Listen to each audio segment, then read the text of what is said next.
The neighborhood of Willow Creek sat just outside Columbus, Ohio, where quiet streets and neatly trimmed lawns created the kind of place families dreamed about. Children played basketball in driveways. Neighbors waved at each other while walking their dogs. Every 4th of July, residents gathered for barbecues and fireworks, celebrating the close-knit community they had built over decades. Among the most respected residents was Ethan Mercer. At 47 years old, Ethan had earned a reputation as one of the friendliest men in the neighborhood. He owned a successful auto repair shop and always seemed willing to lend a hand. If someone's car battery died, Ethan would show up before they even finished making the phone call. If an elderly neighbor needed groceries, Ethan volunteered. People trusted him. No one had any reason not to. On a warm Saturday evening in June, the annual Willow Creek block party brought the entire neighborhood together. Laughter filled the air. Country music played from speakers. Children chased each other with water balloons while parents relaxed in lawn chairs. Emily Carter stood beside her husband Jacob near the grill. "You know," Jacob said with a smile, "I think Ethan cooked enough burgers to feed the entire state of Ohio." Emily laughed. "He does that every year." Across the yard, Ethan stood behind the barbecue wearing jeans and a faded baseball cap. He smiled as neighbors approached. "Who's next?" he called. Several hands went up. Everyone loved Ethan. At least, that's what they believed. Around 9 o'clock, Ethan excused himself and headed home. Nobody thought anything of it. He lived only 2 houses away. Inside his home, the atmosphere changed. The smile disappeared from his face. He locked the front door and stood motionless in the dark hallway. Silence. Complete silence.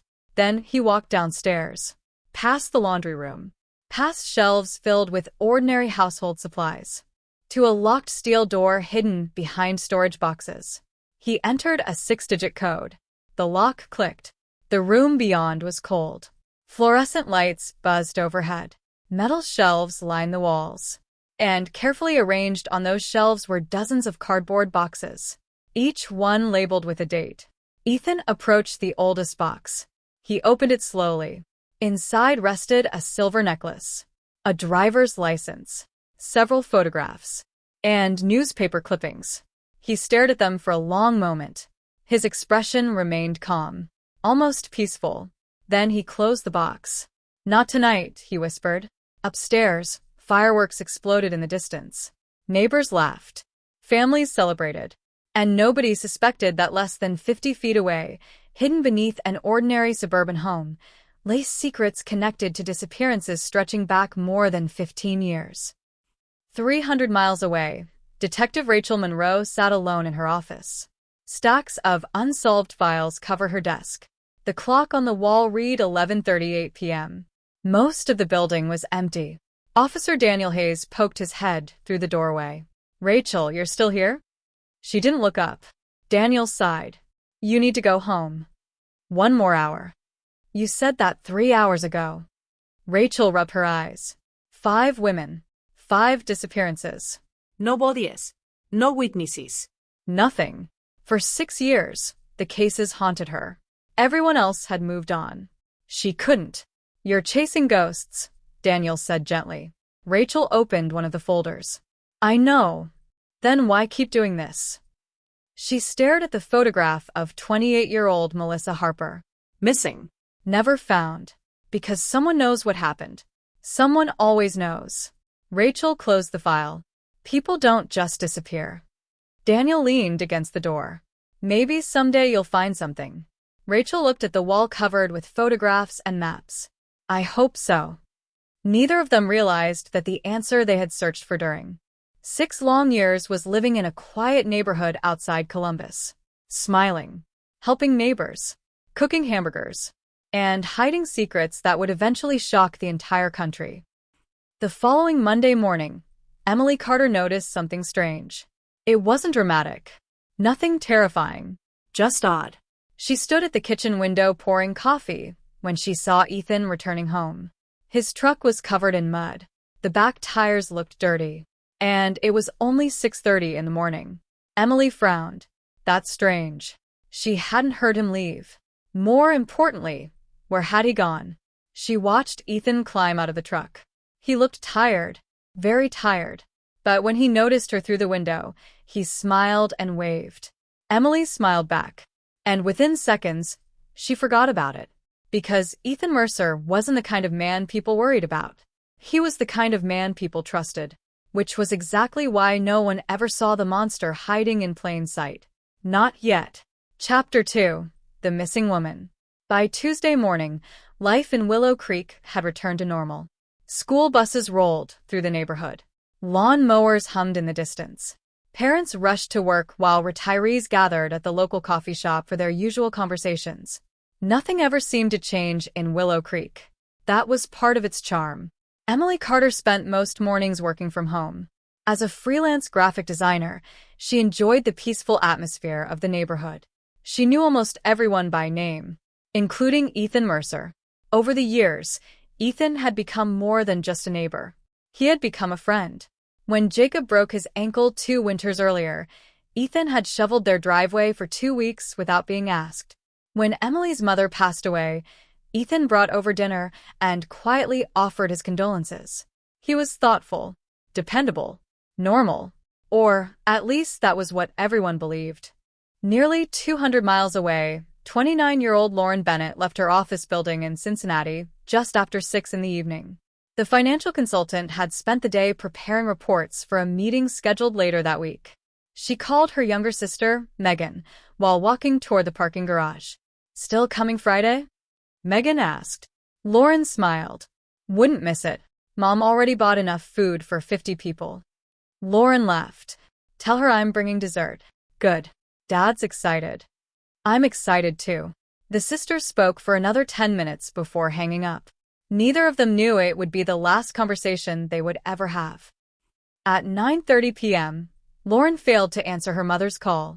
At 10:15 p.m., Megan texted her. No response. By midnight, concern began turning into fear. Lauren always answered. Always. The next morning, Megan contacted the police. Detectives initially assumed Lauren had left voluntarily. Adults disappeared all the time. Relationships ended. People ran away. Stress caused irrational decisions. But Lauren's family insisted something was wrong.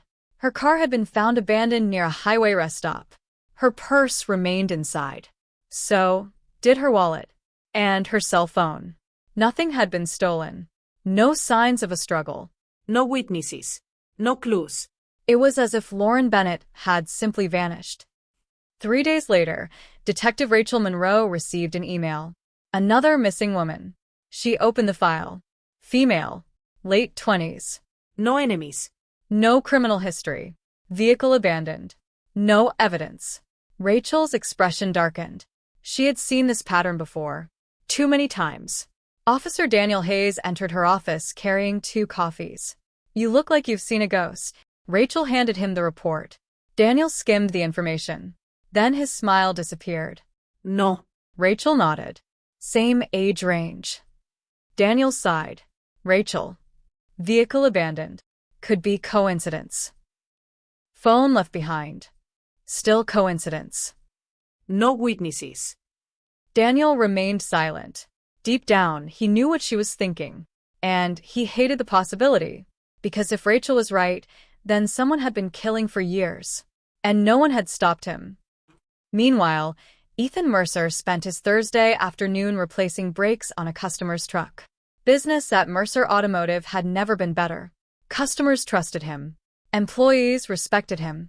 Around lunchtime, one of his mechanics walked over. "Hey, boss. You hear about that missing woman on the news?" Ethan glanced up casually. No. "They've been talking about it all morning." "What happened?" "Some lady disappeared near Cincinnati." Ethan shrugged. "Terrible." Then he continued working. Nothing in his expression changed. Nothing in his voice suggested concern. But inside his mind, another thought surfaced. Too much attention. He disliked attention. Attention created mistakes. And mistakes created problems. That evening, Emily Carter and her husband sat on the couch watching television. The local news interrupted regular programming. A smiling photograph of Lauren Bennett appeared on the screen. If you have any information regarding the disappearance of 29-year-old Lauren Bennett, please contact authorities immediately. Emily frowned. Poor family. Jacob nodded. Hopefully she's okay. Then the report ended. Neither of them noticed Ethan Mercer standing outside in his backyard, watching through his kitchen window. His face remained expressionless. He listened to the news report. He listened to the details. And he listened to the police appeal. Then he quietly turned off his television. He walked downstairs, past the laundry room, past the shelves, toward the locked steel door. Inside the hidden room, fluorescent lights buzzed overhead. The boxes remained perfectly organized. Dates. Names. Memories. Trophies. Ethan stood motionless. He opened it. Inside lay a silver bracelet, a set of car keys, and a photograph. For several seconds he simply stared. Then he carefully closed the lid. His breathing remained steady, his heartbeat calm. To Ethan Mercer, this wasn't evil. It wasn't murder. It wasn't cruelty. In his mind, it was control, perfection, order. And after 15 years, he had become very good at hiding it. But somewhere deep inside, for the first time in many years, an unfamiliar feeling began creeping into his thoughts. Not guilt, not regret. Fear. Because experienced hunters understood something most people didn't. Eventually, every hunter became prey. And Detective Rachel Monroe had just reopened the trail. Neither of them knew it yet, but their paths were about to collide. And when they did, the peaceful streets of Willow Creek would never be the same again.